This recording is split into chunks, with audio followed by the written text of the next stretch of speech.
guys, and it's not many of them. I think we have 12 that are leaving this year. Just what they've seen, what they've kind of gone through. You know, I look back and I remember them talking about, hey, when they arrived, they were lifting in their tent, and to see those guys come through, and then they made it their first bowl game, and they get their first bowl win, and you know, they finished 3-1 against Georgia Southern. I mean, it's an unfortunate loss, but I really just appreciate what they've done. I just told them in there, I said they laid a great foundation that they can't even see right now. They really can't see. You know, they can't see the growth. They can't see the things right now because of the hurt in this game that we play. But I appreciate every last one of them to go through what they've done through, how coaching change, and to lay on the line and do the things necessary. The game certainly was not, certainly wasn't the way we had hoped. You know, coming into the game, we were down a couple guys. We had lost our right tackle, we lost a safety, and we lost Trey Barnett in practice, and just didn't turn out. We put together a lineup out there as best we could, and went and fought as hard as we could. But we made some blunders. I mean, we made some blunders that were unfortunate. I thought our defense came out and really played well in the first half. I mean, kept us within striking distance. We couldn't solidify the run game in the first half at all. Having to move our left guard, Quan Gilmore, right tackle, had to be inserted at right guard, Bartlett, and then with Gabe's never played left guard, and I had to move Gabe to left guard. So, you know, that was a struggle right there, and then with Trey Barnett being out. But I thought we had an opportunity to come out if we could just, you know, piece together a drive here or two in the second half. We took a chance with the butt kick in the second half. They had made an alignment where they lined about 17 yards off the ball on the far right wing, and we said all week if they gave us that look, we were going to take it. And the ball didn't get bounced like we thought, and they were able to punch it in from there, and they kind of distanced themselves. But you know, it's a tough ball game anyway. Anytime you come and play your rival, it's the end of the year, it is something that hurts you because we understand what's all at stake, and it's not a good feeling. Feelings that we have right now in our heart are things that we need to remember and we need to cherish, we need to put in our pocket, we need to doggone pull them back out when there's time. I told them it's going to be a great, but tough and physical and mental off season, but we got to break each other down. Coaches and players, we really do. We've got to break our young football team down. We've got to understand that there's got to be tremendous development in the off season from a physical standpoint, as a physical football team, and a mental standpoint. January, February, March will do us quite well because we really got to go push ourselves and get ready. So that being said, you got any questions? Yes, sir. Coach, this is Anthony with the Atlanta Boys. Of course, the drive before you guys get the field goal, you guys were able to move the ball efficiently, and I think Dan threw an interception right there, but it wasn't any fussing or nothing from you guys. Can you just explain what you were saying to him in that moment and just what you expect to see from him moving forward within the offseason? Well, yeah, you know, Dan throws the pig, throws it off his back foot, trying to make a play, and it's, you know, you can fault a young man for trying to make a play. He was trying to make a spark, and it didn't turn out the way he anticipated it. There's one or two ways you can go with it. When things aren't going good, you can go over there and jump on their butt, and you can really beat them down, and it doesn't do anything. It doesn't do anything to them. You just take a young man, and he just goes further and further down. Dan, if you see Dan, you understand what he is. I'm at the office on Thanksgiving.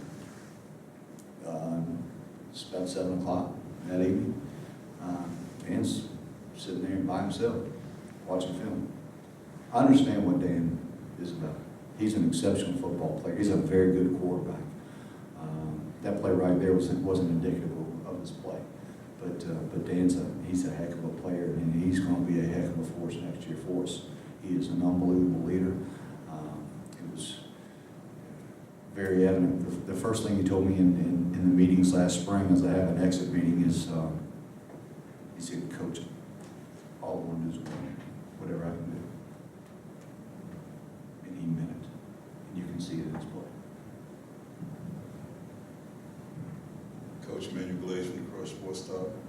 This year, you said it was disappointing, but what did you learn from this year that you're going to go into this offseason with? I mean, last year, the bowl win, and this year, season with what you wanted. What did you learn and what are you going to take into this offseason?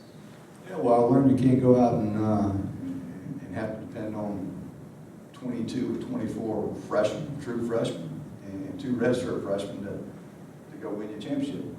Like I said, there was a lot of youth on the field at times. When I say youth, I mean guys that just, their parents had just dropped them off in June. And here they are, they're starting their first college football game in August.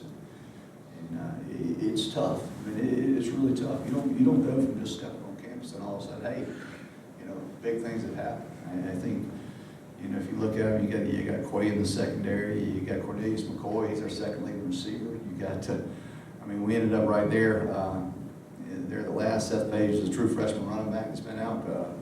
You got to have experience. You've got to have it.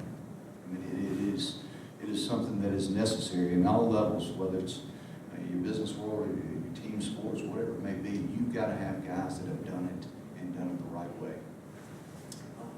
These guys had to learn on the fly. They really did. We learned a lot as coaches. We learned a lot, and having to coach a young man like that, you learn a lot, because he's thrust into the lineup with probably not having to earn it as much as, you know what I'm saying? He's there by default. And so when he turns around and looks at himself, he's like, hey, I'm a true freshman playing this game. I walk in here, I'm a starter, chest bowed out a little bit. And then he turns around, he's getting beat deep on a post or a go route, and he turns around and says, this game's a lot harder than I thought it was. So there's a lot, and without me going into any deeper details, there's a lot that we've learned. We learn it every single week. We'll continue on this all season. Coach, you mentioned the offseason a couple times now. Where do the evaluations start for you with your staff and your players and everybody else? They start every single day. Throughout the season, every single moment of every single day. First, I start with my evaluation of myself, and then I go down to our coaches and our players, and then our personnel, our administration. It's every single day. Everybody understands there's an evaluation going on every single minute of every single day, and we all accept that. And sometimes you have to remind someone that they're being evaluated. Sometimes you get a little comfortable, and that's just how it is. But everyone's evaluated every single day. There's an interview every day.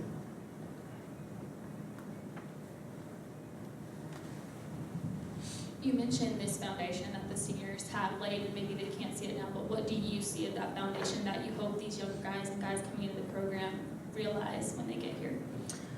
What I see a team that plays with a lot of grit, that doesn't quit, that understands that the way we're going to win together. There's not a team of a lot of bickering. You haven't been out of practice per se, but you've been out there after practices, and in certain seasons, when seasons like this occur, there can be a huge fallout from guys pointing fingers at one another to not practicing hard. Those guys kept it together. They kept it together. They kept these guys practicing hard. When I say our Tuesdays are hard, they go out and they practice hard. And they're trying to achieve, to get better. They're trying to do the things right. And Wednesdays are the same way.